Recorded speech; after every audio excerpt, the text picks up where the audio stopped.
3 de abril, segunda-feira. Segundo eu fiquei sabendo, foram poucos os discípulos que haviam conseguido dormir naquela noite de domingo para segunda-feira, 3 de abril, a não ser os gêmeos. Os demais ficaram remunando seus pensamentos. Aqueles galileus se achavam tão fora de si que nem sequer tinham estabelecido os habituais turnos de guarda na porta da casa de Simão, onde estavam alojados Jesus, Pedro e João. Ao se despedirem, cada um seguiu em silêncio para o seu refúgio. O rabi tão pouco conseguiu pregar os olhos. Por certo, devia conhecer o estado de ânimo de seus amigos e, possivelmente, para evitar maiores tensões, preferira fazer uma ceia na casa de Lázaro. Apesar do avançado da hora, Marta e Maria desvelaram-se novamente para nos atender, lavaram nossas mãos e pés e nos serviram queijos e frutas. Nem o mestre, nem eu sentíamos muito apetite. Durante um bom tempo, Jesus permaneceu fechado em seu hermético mutismo, com os olhos fixos nas chamas ondulantes da lareira.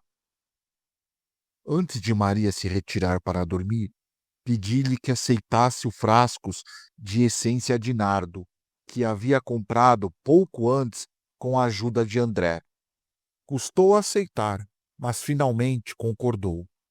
Aquele meu gesto pareceu animar o mestre, que até que enfim saiu do seu enigmático isolamento e juntou-se plenamente à tranquila tertúlia que mantínhamos Lázaro e eu.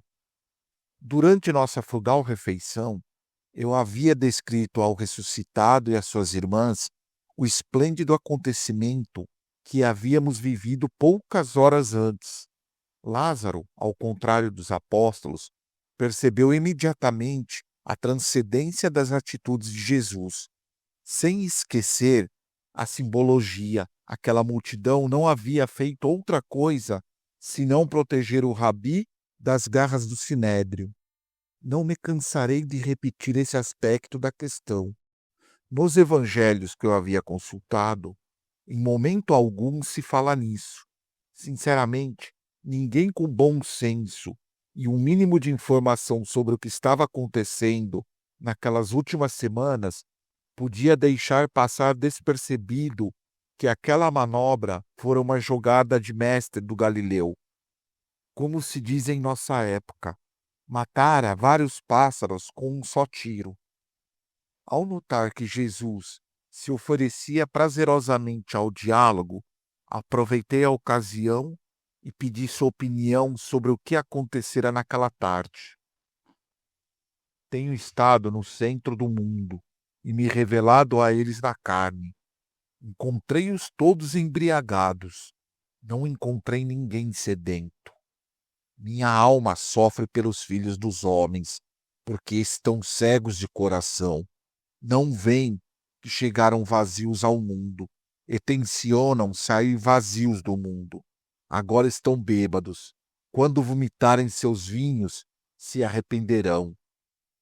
São palavras muito duras, eu lhe disse, tão duras como as que pronunciaste no cume do Monte das Oliveiras, à vista de Jerusalém. Talvez os homens pensem que vim para prazer e paz ao mundo. Não sabem que estou aqui para lançar na terra divisão, fogo, espada e guerra, pois haverá 5 em uma casa, 3 contra 2 e 2 contra 3, o pai contra o filho contra o pai, e eles estarão sós.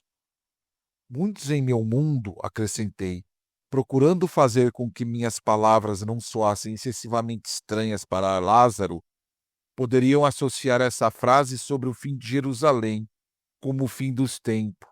Que tens a dizer sobre isso? As gerações futuras compreenderão que a volta do Filho do Homem não se dará pela mão do guerreiro. Esse dia será inesquecível. Depois da grande atribulação, como não terá havido outra desde o princípio do mundo, meu estandarte será visto nos céus por todas as tribos da terra. Essa será minha verdadeira e definitiva volta, sobre as nuvens do céu, como o relâmpago que sai do Oriente e brilha até o Ocidente. Que será a grande atribulação? Tu podereis chamá-la de um parto de toda a humanidade. Jesus não parecia disposto a me dar detalhes. Diz ao menos quando se realizará. Daquele dia e daquela hora ninguém sabe, nem os anjos, nem o Filho.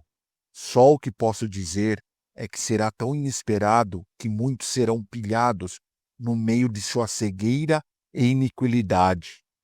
Meu mundo, do qual venho, cuidei de pressioná-lo.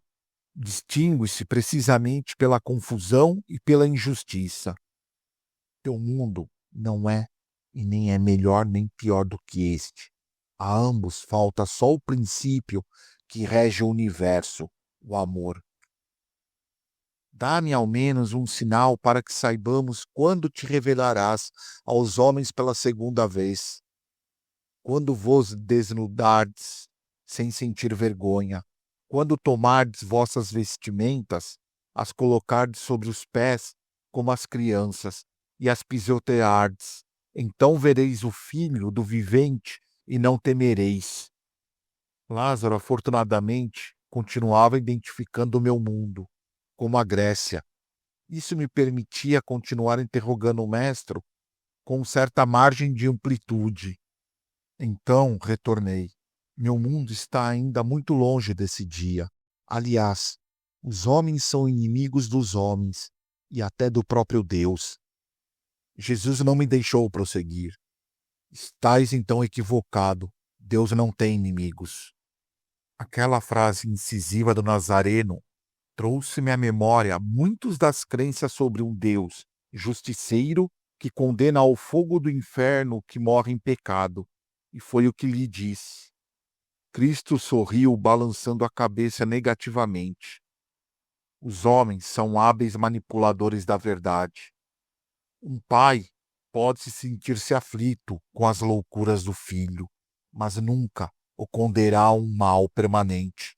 O inferno, como crê em teu mundo, significaria que uma parte da criação teria escapado das mãos do Pai. E posso assegurar que crer nisso é não conhecer o Pai.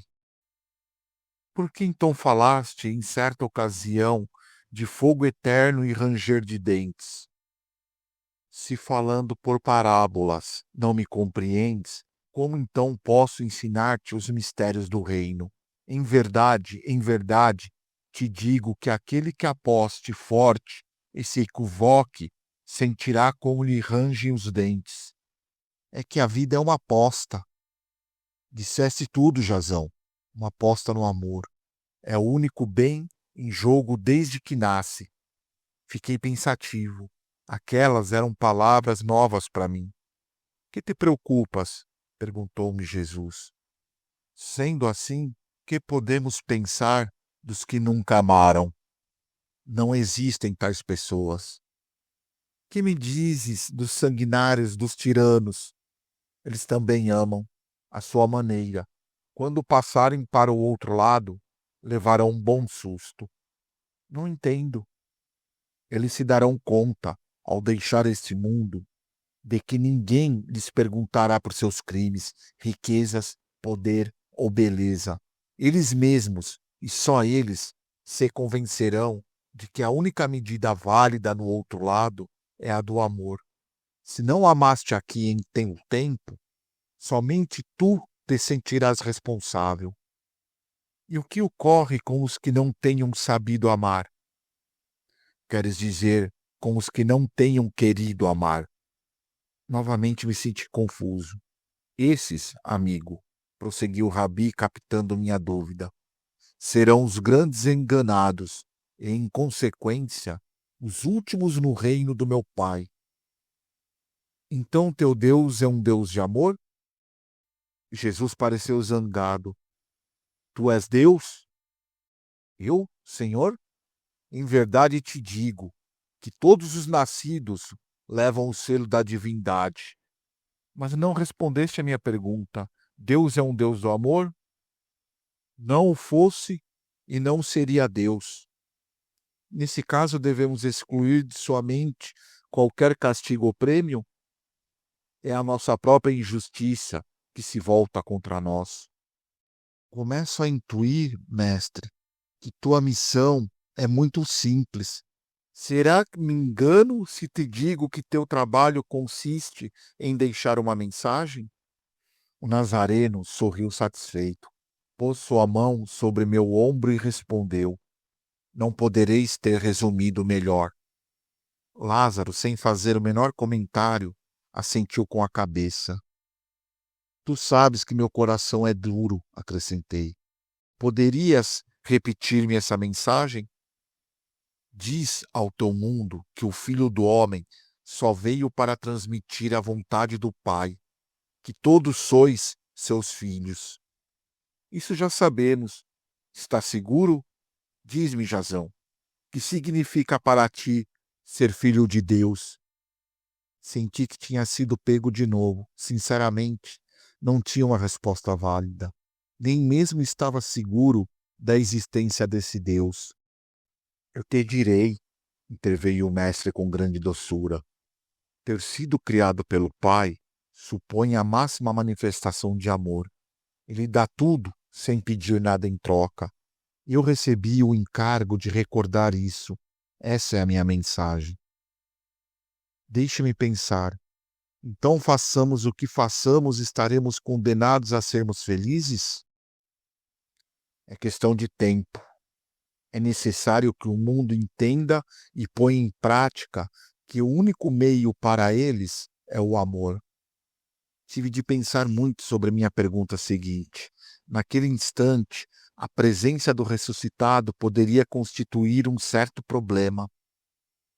Se tua presença no mundo obedece a uma razão tão elementar, como há de deixar uma mensagem para toda a humanidade? Não crês que tua igreja está sobrando? Minha igreja?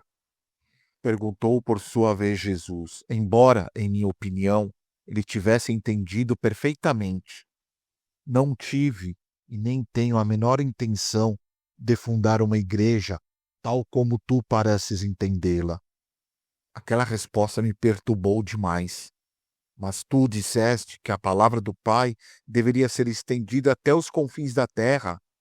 Em verdade te digo que assim será, mas isso não implica condicionar ou dobrar minha mensagem à vontade do poder ou das leis humanas.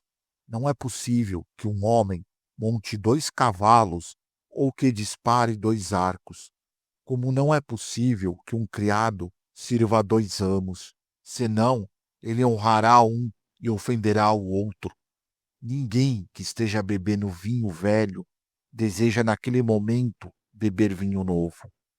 Não se verte vinho novo em odres velhos, para que não se azede, nem se despeja vinho velho em odres novos, para que não se deteriore, nem se cose um remendo velho em um vestido novo, porque se faria um rasgão.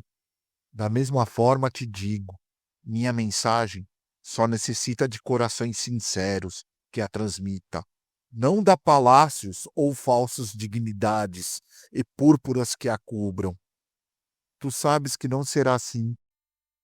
Ai dos que se antepuserem à minha vontade. E qual é a tua vontade? Que os homens se amem como eu os tenho amado. Isso é tudo. Tens razão, admiti. Para isso não é preciso montar novas burocracias, nem códigos, nem chefaturas. Não obstante, muitos dos homens do meu mundo desejariam fazer-te uma pergunta. Adiante, animou-me o Galileu. Poderíamos chegar a Deus sem passar pelas igrejas? O Rabi suspirou. E tu, necessita dessa igreja para chegar ao teu coração? Uma confusão extrema bloqueou minha voz e Jesus percebeu.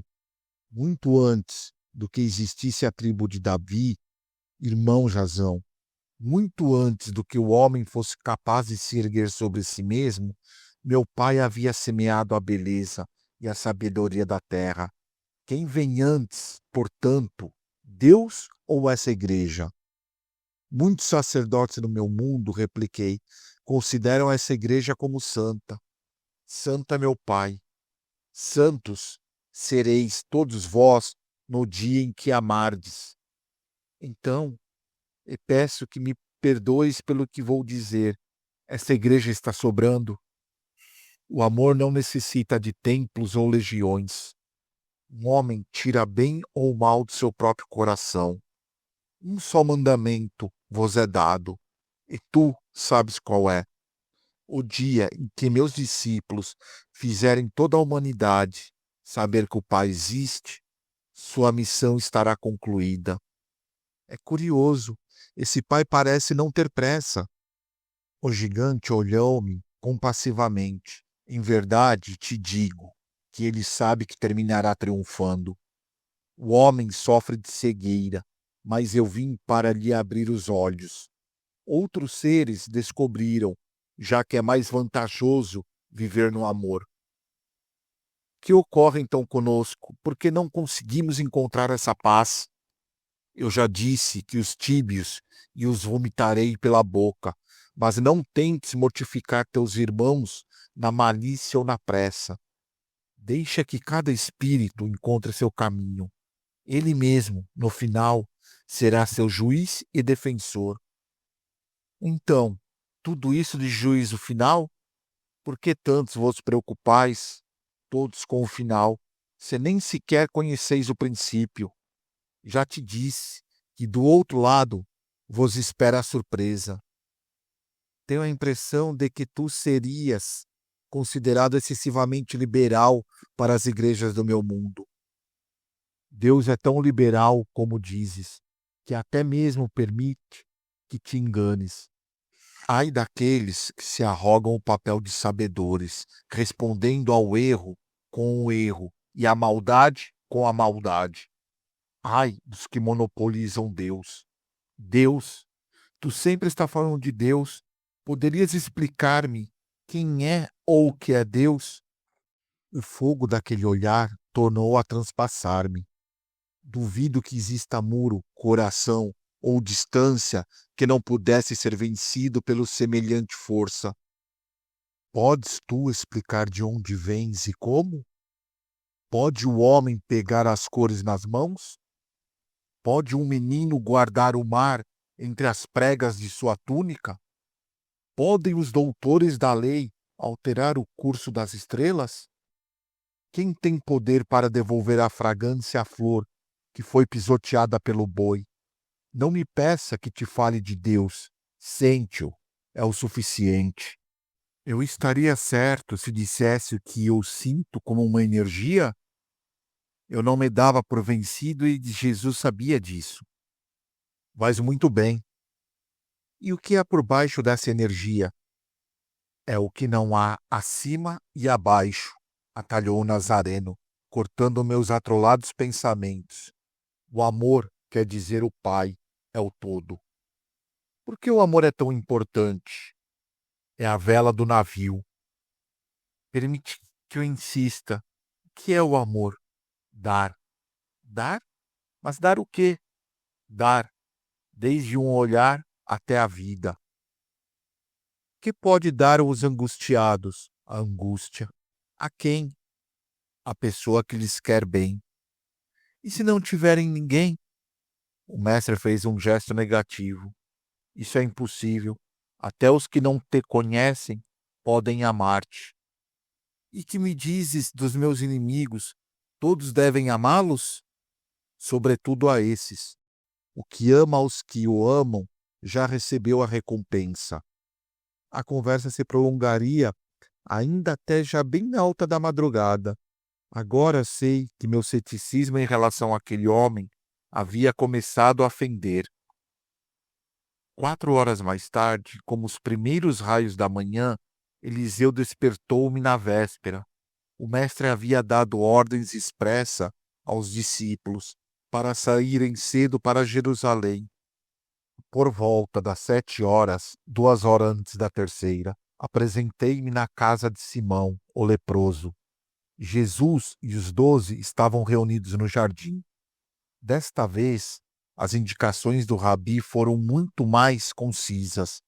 Nada de ostentações e manifestações em público.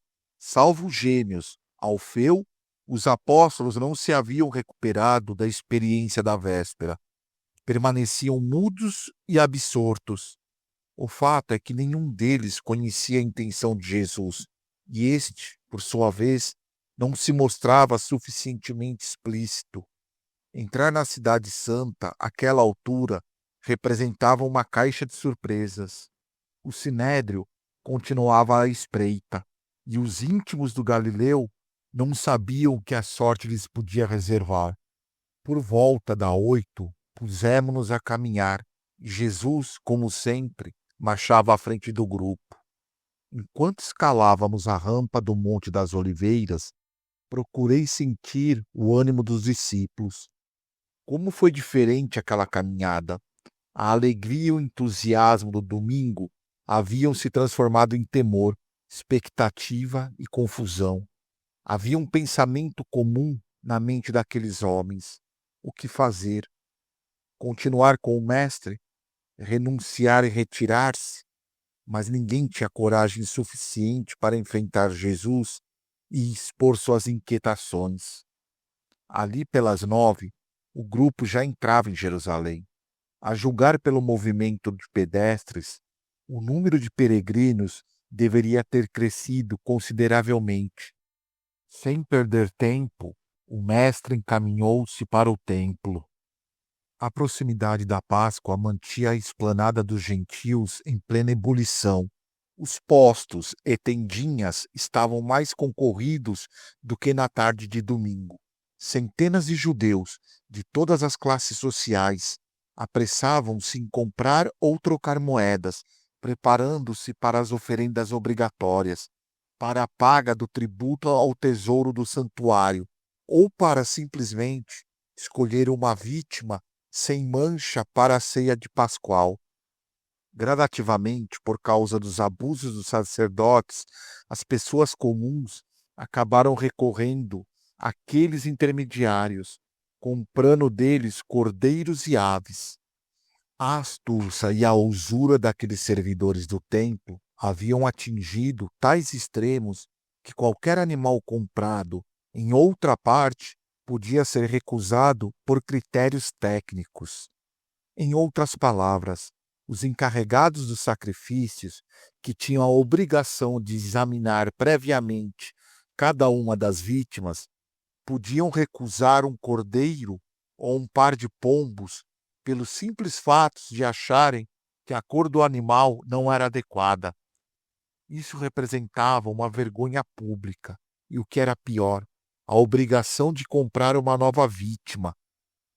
Preferindo precaver-se, os hebreus ocorriam a esse mercado e procuravam animais com total garantia. Como já observei antes, essa astúcia era sempre acompanhada de um sobrepreço, tão desonesto quanto ruinoso para as famílias mais modestas. Para o cúmulo da exploração, o imposto ou tributo que cada hebreu deveria oferecer ao templo havia sido fixado em uma moeda comum, o síclio, uma peça do tamanho de 10 centavos, mas com o dobro de espessura. Um mês antes da Páscoa, os cambistas oficiais instalavam suas mesas nas diferentes cidades da Palestina, fornecendo assim aos peregrinos o tipo de moeda necessário para o seu mister. Nem é preciso dizer que em cada operação esses banqueiros retinham uma comissão que oscilava entre 5% e 15% do valor do câmbio. Se a moeda objeto de troca era mais alta, esses usuários podiam reter uma comissão em dobro. Finalmente, às vésperas das festas, os cambistas concentravam-se em Jerusalém, estabelecendo seu quartel-general na esplanada dos gentios. Esse negócio vinha trazendo grandes benefícios aos verdadeiros donos do gado, das mesas de câmbio e da infinidade de ingredientes e apetrechos que deviam ser utilizados no sacrifício pascual. Esses proprietários, como já disse, não eram outros senão os sacerdotes, e muitos, especialmente os filhos de Anás. Jesus conhecia essa situação, assim como todo o povo, mas o poder e a tirania desses indivíduos eram tais que ninguém ousava levantar a voz contra aquela profanação à casa de Deus. Nesse ambiente, entre pregões, regateios, discussões e o incessante vai e vem de centenas de judeus, o Nazareno, como era de costume, dispôs, naquela manhã de segunda-feira, 3 de abril, a dirigir sua palavra aos numerosos crentes e seguidores que se iam congregando junto às bancas de mercadores e cambistas. O mestre iniciou sua pregação, mas logo sua voz potente foi sufocada por 2 fatos que iriam precipitar os acontecimentos. Em uma das mesas de câmbio, colocada bem próxima à escadaria em que o rabi se sentara, um judeu de Alexandria se pôs a discutir acaloradamente com o encarregado do negócio. O peregrino, com razão, protestava contra a abusiva comissão que o cambista pretendia cobrar. A querela subiu de tom e a turba foi se aglomerando em torno dos 2 hebreus vociferantes. Como se aquele tumulto não bastasse, nesse mesmo instante irrompeu na esplanada uma manada de bois, pouco mais de uma centena, que era conduzida através do átrio para os currais situados na ala norte, junto à porta probática. Os animais de propriedade do templo destinavam-se a ser queimados nos próximos sacrifícios e por isso seriam guardados como de costume, em estábulos anexos ao átrio dos gentios. Por causa daqueles bramidos e da cada vez mais exaltada contenda entre os cambistas, o judeu e todos aqueles que apoiavam esse último, o mestre optou por fazer uma pausa e esperar. Seus discípulos guardavam uma distância de 15 e 20 passos e estavam silenciosos. Mas aquela violenta discussão, longe de acalmar-se, cresceu. A aglomeração era tão compacta que tornava quase impossível que o jovem pastor pudesse manter o domínio dos bois, que se acabaram dispersando entre as bancas. Isso, enquanto o Nazareno esperava impassível, um terceiro fato veio provocar a faísca final. Entre os judeus que pretendiam ouvir Jesus, achava-se um galileu, velho amigo do mestre. Depois eu soube que havia conversado com o rabi durante sua estadia em Eiron.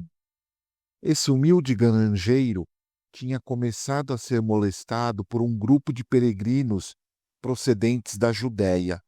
Entre os empurrões e cotoveladas, os arrogantes indivíduos coçoavam de sua credulidade. Quando o gigante percebeu essa última cena, ante o assombro de seus discípulos e de todos que se encontravam presentes, soltou um manto, deixando-o cair sob degraus da escadaria. Saiu ao encontro do pastor e arrebatou-lhe o látego de cordas. Com segurança inaudita, o galileu foi reunindo os bois e os tirou do templo, entre brados potentes e golpes estalantes do látego sobre o piso da esplanada. Quando a multidão viu o mestre tanger o gado, ficou eletrizada. Mas isso não foi tudo. Concluída a operação de limpeza, Jesus de Nazaré abriu passagem majestosamente entre o povo e, com grandes passadas, látego na mão esquerda, tomou a direção dos currais situados do outro lado do átrio dos gentios, ao pé da fortaleza Antônia. Aquilo era inédito para mim. Então corri atrás do mestre.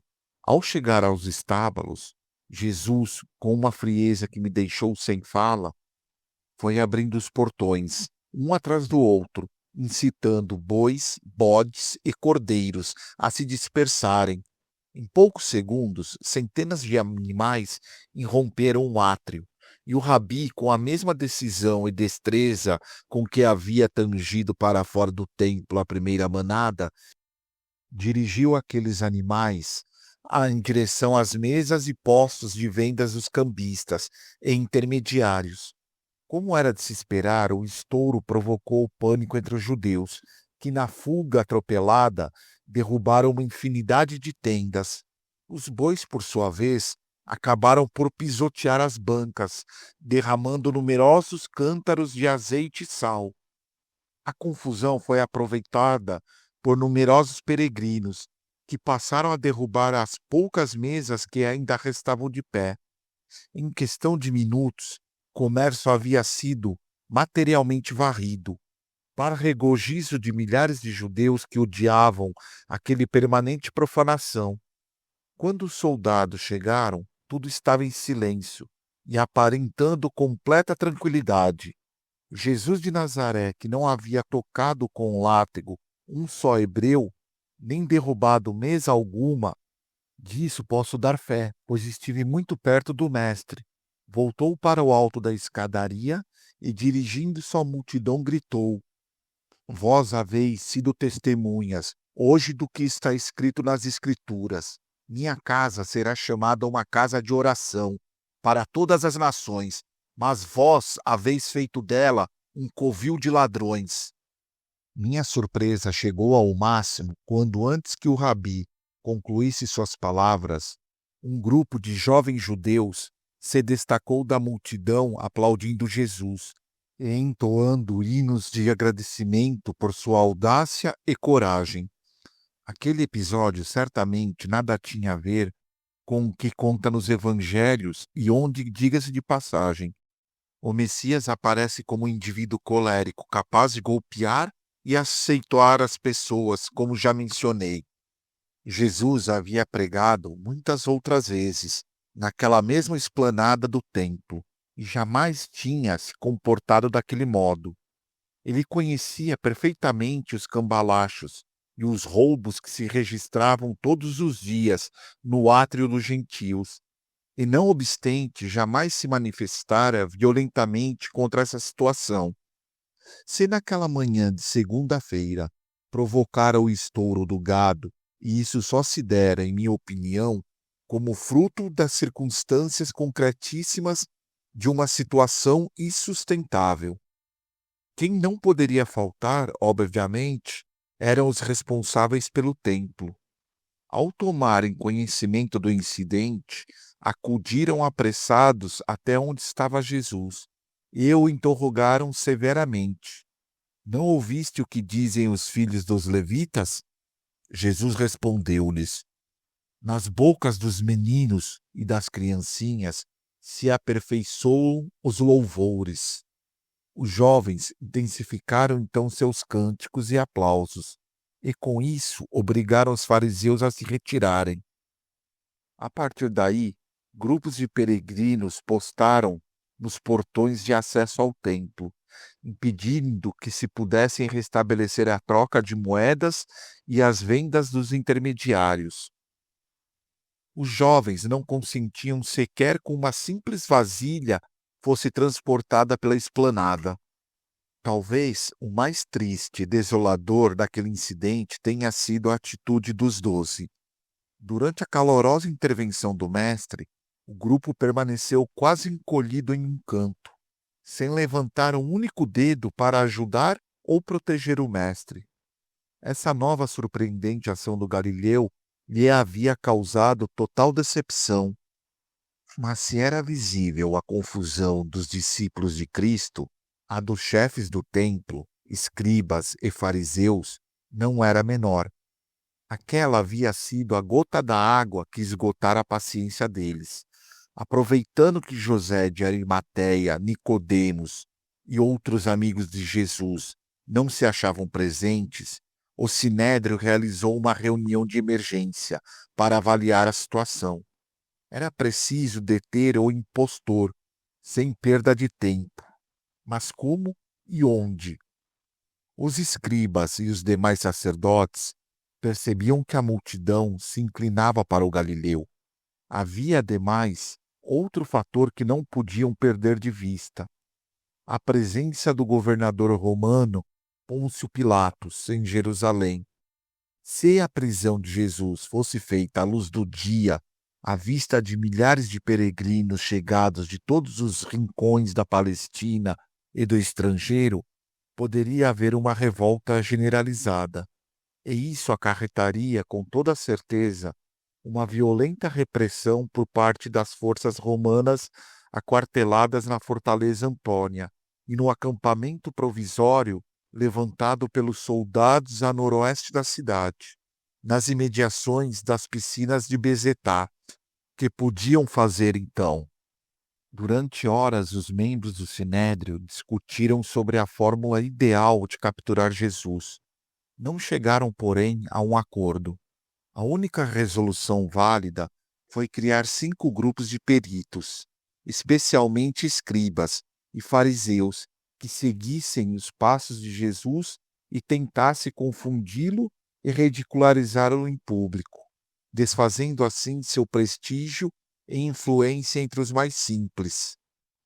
Seguindo essa instrução, por voltas das 2 da tarde, um desses grupos encaminhou-se até o lugar onde Jesus havia feito sua pregação. E no estilo característico, soberbo e autoritário, um deles perguntou ao mestre: Com que autoridade faz essas coisas? Quem te deu semelhante autoridade? Eles sabiam que o Nazareno não havia passado pelas obrigatórias escolas rabínicas e que, portanto, seus ensinamentos e o próprio título de rabi, que muitos lhe atribuíam, não eram corretos do ponto de vista da mais estrita pureza legal. Mas Jesus, com a agilidade de reflexo que o caracterizava, respondeu-lhes com outra interrogação: Eu também gostaria de vos fazer uma outra pergunta. Se me responderdes, eu vos direi com que autoridade faço esses trabalhos. Dize-me, o batismo de João, de onde vinha? João obteve sua autoridade do céu ou dos homens?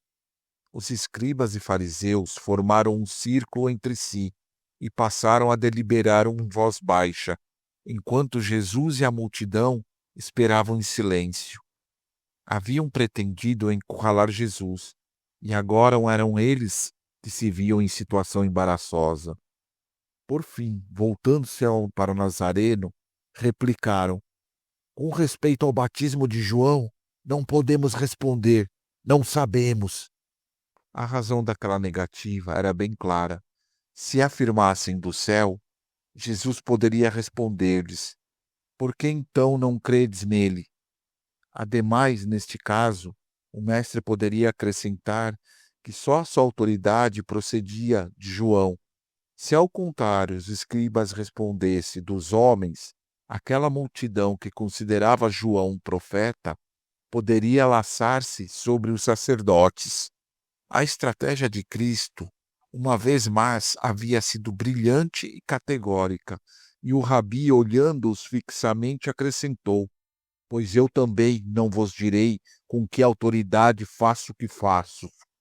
Os hebreus caíram em ruidosas gargalhadas ante a impotência dos máximos mestres de Israel, vermelhos de ira e de vergonha. Jesus encarou então os que haviam tentado confundi-lo. Ele lhes disse: Como estáis em dúvida sobre a missão de João e contestais aos ensinamentos e feitos do Filho do Homem, prestai atenção enquanto vos conto uma parábola.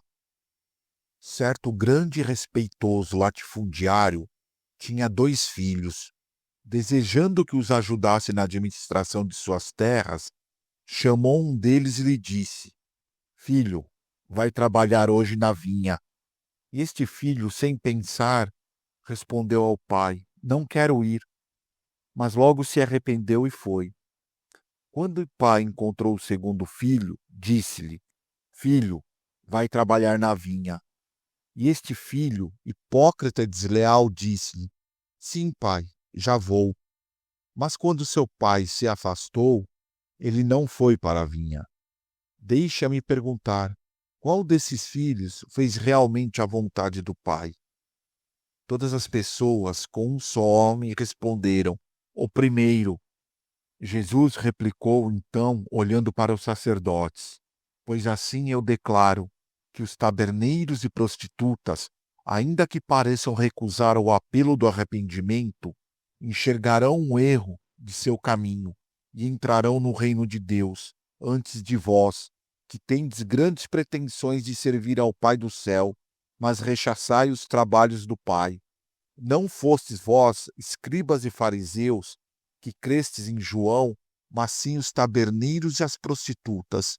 Tampouco credes em meu ensinamento, mas as pessoas simples ouvem minha palavra com satisfação.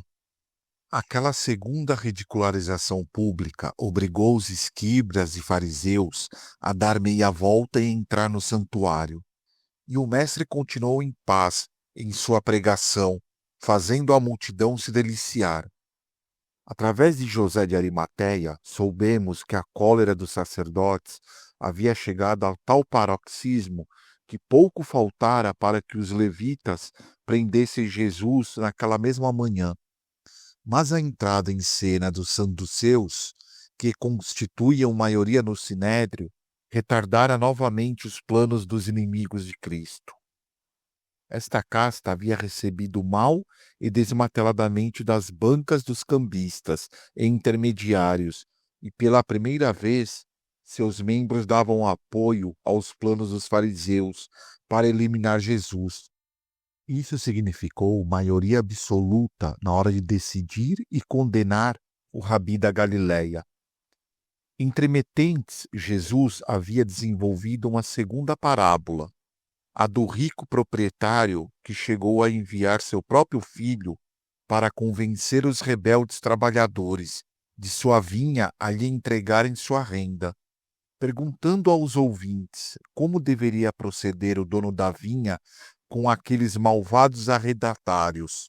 Destruir esses miseráveis, respondeu a multidão, e arrendar os vinhedos e outros ganguejeiros honestos, que lhe dessem seus frutos a cada estação. Muitos dos presentes compreenderam o sentido da parábola e exclamaram em voz alta: Que Deus perdoe a quem continua fazendo essas coisas. Mas alguns dos fariseus não se deram por vencidos e voltaram ao ponto em que Jesus pregava.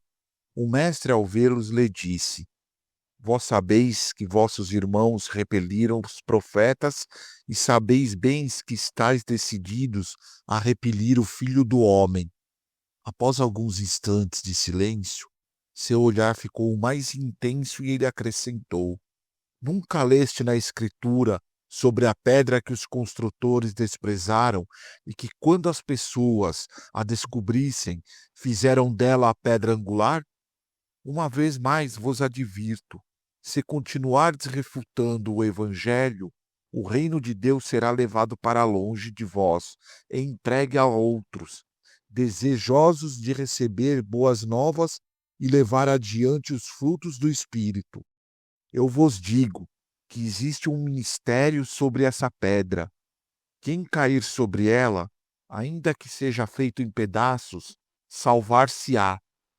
Mas aquele sobre quem cair a pedra, chamada angular, será moído até tornar-se pó, e suas cinzas serão dispersadas aos quatro ventos. Nessa altura, os escribas e os chefes nem tentaram replicar, e o mestre prosseguiu em sua pregação, contando com uma terceira parábola, a do festim de casamento. Quando terminou, Jesus ficou de pé e se dispôs a despedir-se da multidão. Nesse instante, porém, um dos crentes, ao soar a voz, interrogou o rabi: Mas, mestre, como saberemos essas coisas? Que sinal nos darás pelo qual saibamos que tu és o Filho de Deus? Fez-se novo e espesso silêncio. Os fariseus aguçaram-se os ouvidos, e quando já pensavam que o impostor havia caído em sua própria armadilha, o Galileu, com voz sonora, apontando com o dedo indicador esquerdo para o próprio peito, afirmou: Destruí este templo, e em 3 dias eu o reerguerei. Jesus deu por concluída a sua prática e desceu as escadarias, convidando os discípulos a segui-lo. A multidão começou a se dispersar, em meio aos mais variados comentários. Evidentemente, pelo que pude ouvir, não haviam compreendido o verdadeiro significado daquela última e lapidar frase de Jesus. O templo foi construído em quase 50 anos, diziam-se uns aos outros. E ele diz que o destruirá e levantará em 3 dias. De certo, nem mesmo os discípulos captaram o pensamento do rabi. Só depois, muito depois da ressurreição, é que a luz se fez em seus corações. Por volta das 4 horas da tarde, o grupo deixava de novo Jerusalém, rumo a Betânia. Enquanto subíamos o Monte das Oliveiras, pela encosta ocidental, e assim cortando o caminho para a aldeia de Lázaro, Jesus deu instruções a André, Tomé e Felipe para que, a partir do dia seguinte, terça-feira, os discípulos preparassem um acampamento nas cercanias da Cidade Santa. Aquilo revelava a intenção do Mestre de instalar seu lugar de repouso não mais em Betânia, mas sim nos limites de Jerusalém. Mas por quê? Que nos reservaria o destino naqueles dias, terça e quarta-feira, tão poucos conhecidos das atividades do Mestre? A inesperada decisão de Jesus, não prevista, é claro, em nosso programa de trabalho, já que os textos evangélicos e os apócrifos não fazem menção a esse acampamento, iria precipitar meu retorno ao módulo, fixado pela Operação Cavalo de Troia para o entardecer de quarta-feira, 4 de abril. Poucas horas depois, precisamente ao anoitecer da mesma terça-feira, e diante do que ocorrera, comecei a compreender por que o rabi havia dado aquela ordem. Pela segunda vez, e quando caminhávamos rumo a Betânia, tive a oportunidade de comprovar que quase todos os homens de confiança de Jesus não haviam entendido a mensagem nem as intenções do Nazareno. Seus comentários, mas sobretudo seu silêncio, refletiam uma profunda confusão. A magnificação do Mestre ao longo daquela manhã de segunda-feira, arruinando o sacrilégio comércio dos cambistas e intermediários do templo, lhes havia devolvido as esperanças de um Jesus poderoso, capaz de instaurar o reino terreno e político em Israel. Mas ao chegar à tarde, a refutação dos seus ensinamentos pelos sacerdotes judeus os lançara de novo na incerteza. Aqueles homens pressentiam algo. Apesar do seu baixo nível cultural, o permanente contato com a tensa realidade daqueles dias e as repetidas advertências de Jesus de Nazaré sobre seu fim próximo os faziam intuir a aproximação de uma catástrofe. Garroteados pelo medo e pela dúvida, os discípulos dirigiram-se aos seus lugares de descanso. Mas, segundo eu comprovei na manhã seguinte, muito poucos foram os que conseguiram dormir. E naquela noite de segunda-feira, 3 de abril do ano 30, após despedir-me temporariamente de Lázaro e sua família, voltei ao berço, iniciando os preparativos da segunda fase da exploração. Sem dúvida, a mais trágica e apaixonante de quantas haja empreendido algum homem. A escuridão era total quando iniciei a subida do Monte das Oliveiras pela vertente oriental. Eu já havia advertido Eliseu de meu iminente retorno ao módulo, em consequência da alteração de planos por parte do mestre da Galileia. Estive tentado a usar uma candeia, a fim de caminhar com mais segurança pelo caminho que corria entre os olivais, mas um senso elementar de prudência demoveu-me da ideia. O eco do microtransmissor instalado na fivela do meu manto chegava nitidamente até o berço. Isso me tranquilizou. Meu objetivo naquele momento era alcançar a parte superior do monte, à direita da vereda. Uma vez localizada a clareira pedregosa onde se achava pousado o módulo, Eliseu se encarregaria de me conduzir por meio de conexão auditiva.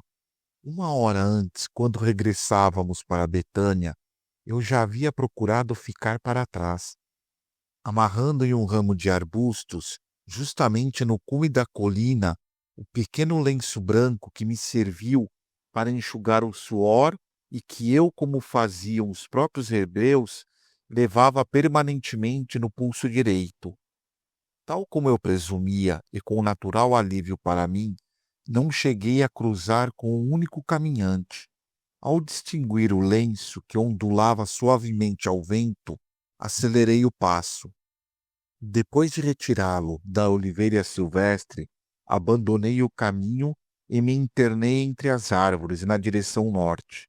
À minha esquerda, a boa distância, divisavam-se as luzes amareladas e bruxulentas da Cidade Santa. Uma meia-lua surgiu em intervalos de tempo entre as nuvens compactas, facilitando consideravelmente minha aproximação da nave. Em poucos minutos eu estava na clareira e divisava o suave promontório pedregoso, sobre o qual sabia estar pousado o módulo. Eliseu, em permanente conexão, ia controlando meus passos e corrigindo através da tela do radar alguns de meus inevitáveis desvios de rumo. Quando penetrei na zona de segurança do módulo, a uns 150 pés do ponto de contato, meu companheiro anunciou-me que procederia uma parcial desconexão da camuflagem infravermelha para tornar visíveis os pés de sustentação do berço e, com isso, apressar meu ingresso na nave.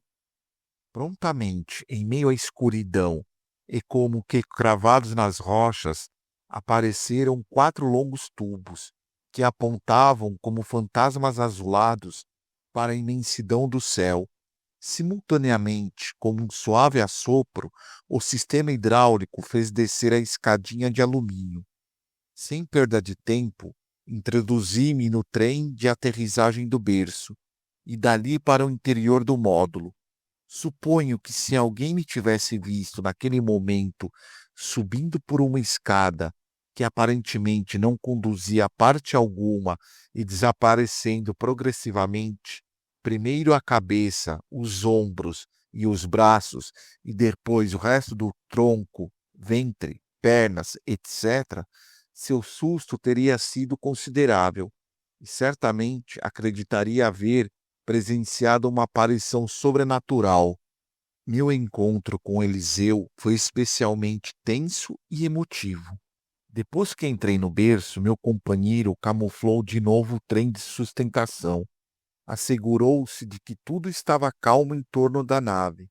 E então nos dispuséssemos a rever e a executar a segunda fase da operação. Meu ingresso na nave se deu às 20h05. Isso significava que eu dispunha de umas 9 horas até minha reincorporação ao grupo de Jesus, prevista, segundo a equipe da Operação Cavalo de Troia, para as 6h30 da manhã do dia seguinte, terça-feira, 4 de abril. Depois que me lavei e mudei de roupa, mas não de calçado, Eliseu entregou-me o que familiarmente conhecíamos como a vara de Moisés, o único instrumental autorizado fora do berço, e que iria desempenhar papel fundamental em minha exploração seguinte, em especial a partir da prisão do Nazareno, na noite de quinta-feira, 6 de abril. Obviamente, para uma viagem daquela natureza, os homens do general Kurtz haviam previsto, ao menos para as horas de máxima tensão, a filmagem dos principais acontecimentos, a noite da chamada Quinta-feira Santa, a sexta e o domingo da ressurreição.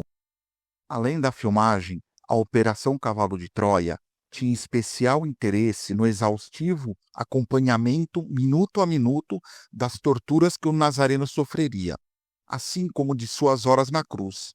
O acompanhamento seria mantido através de 2 fontes: uma, o meu próprio testemunho pessoal; a outra, e a mais importante, um delicado equipamento capaz de, ao mesmo tempo, filmar e checar os fatos de um ponto de vista estritamente médico. Como é natural, essas delicadas operações não podiam ser efetuadas abertamente. Isso iria contra os princípios básicos do projeto. Era inviável, portanto, que eu me armasse de uma câmera cinematográfica ou dos complexos aparelhos de rastreamento das funções vitais do Nazareno. E como, naturalmente, tão pouco era possível a implantação no corpo do mestre de cabos ou dispositivos eletrônicos que nos permitissem um controle de suas funções orgânicas e dos ritmos arteriais e cardíacos. A equipe desenhara e fabricara um sistema complexo que se achava minuciosamente camuflado no que chamávamos de vara de Moisés.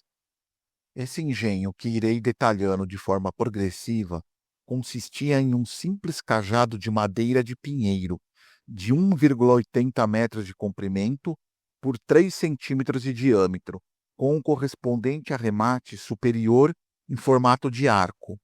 Para um observador qualquer alheio aos nossos objetivos, não deveria ter mais interesse do que qualquer vara comum e usual, como as utilizadas habitualmente por caminhantes e peregrinos. Em seu interior, porém, havia sido instalado um delicadíssimo equipamento. A 1,60 m da base do bastão, achavam-se 4 canais de filmagem simultânea, com as objetivas distribuídas em cruz, de forma que pudessem focalizar a um só tempo tudo o que estivesse acontecendo nos 360 graus em volta. As 4 bocas de filmagem de 15 milímetros de diâmetro cada haviam sido dissimuladas mediante um anel de 3 centímetros de espessura, formado por um cristal semirreflexivo, que de forma a só permitir a visão de dentro para fora. Essa espécie de braçadeira, primorosamente trabalhada por nossos técnicos, de forma a aparentar uma simples faixa de pintura negra sobre a madeira branca, fora reforçada e adornada com 2 fileiras de cravos de cobre que a fixavam fortemente. Esses cravos, de grossa cabeça, haviam sido trabalhados de acordo com as antiquíssimas técnicas da indústria metalúrgica descobertas por Nelson Gluck, no Vale do Arabá, ao sul do Mar Morto, em Ezion-Geber, o legendário porto marítimo de Salomão, no Mar Vermelho. Para evitar eventuais problemas, os homens de Curtis haviam seguido ao pé da letra as normas da Misná, ou tradicional oral judaica, que na ordem sexta, dedicada às prescrições sobre as purezas e impurezas, especifica que um bastão pode ser suscetível de impureza, se foi adornado com 3 fileiras de cravos. Um desses cravos, de cor esverdeada, mais intensa do que o resto, e ligeiramente destacado da superfície do cajado, podia ser impulsionado manualmente, iniciando-se assim, de forma automática, a filmagem simultânea. Bastava uma nova pressão para que o cravo voltasse à sua posição inicial, interrompendo-se assim a operação. Também para atender aos próprios da grande viagem, a equipe abandonara as objetivas comumente usada nas câmeras de filmagens, ajustando as bocas do cine a um sistema revolucionário, que estou certo algum dia se imporá na atual técnica fotográfica. Dada a extrema miniaturização do sistema, tornava-se difícil mudar as objetivas nas câmaras para permitir a tomada de diferentes planos. Mediante uma técnica extremamente complexa, as lentes de vidro foram substituídas pelo que poderíamos chamar de lentes gasosas, suscetíveis de se transformarem sem necessidade de troca de objetiva, em grandes oculares, teleobjetivas, lentes de aproximação, etc. Como já disse, esse dispositivo de lentes gasosas iria ser de suma utilidade. Ao longo dos intensos e dramáticos acontecimentos do quinta e sexta-feira, a mudança instantânea de uma grande ocular pela teleobjetiva, por exemplo, iria permitir que eu filmasse detalhes de grande importância, especialmente durante as horas em que durou a crucificação. Ainda que eu prefira referir-me a ele mais adiante, o processo de filmagem achava-se intimamente ligado a outro sistema de exploração médica, a emissão infravermelha, igualmente dispostas na vara de Moisés, mas em um mecanismo alojado na parte superior do cajado, a 1,70 m da base. Tanto o equipamento de filmagem quanto o da emissão infravermelha, assim como o do ultrassom, eram controlados pelo já mencionado microcomputador nuclear, estrategicamente guardado na base da vara.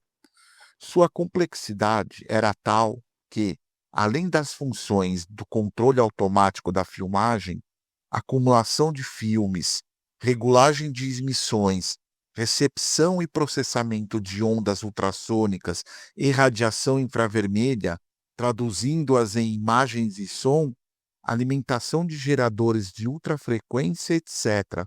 Sua memória de titânio o captava a controlar em cada instante, até mesmo os movimentos de turbulência em cada um dos pontos das 4 câmaras gasosas de cinema, corrigindo-os e conseguindo perfeita estabilidade óptica. 4. A leitura desse livro continuará no próximo vídeo. Se você chegou até aqui, peço que deixe seu joinha e se inscreva em nosso canal para não perder os próximos vídeos. Obrigado e até a próxima!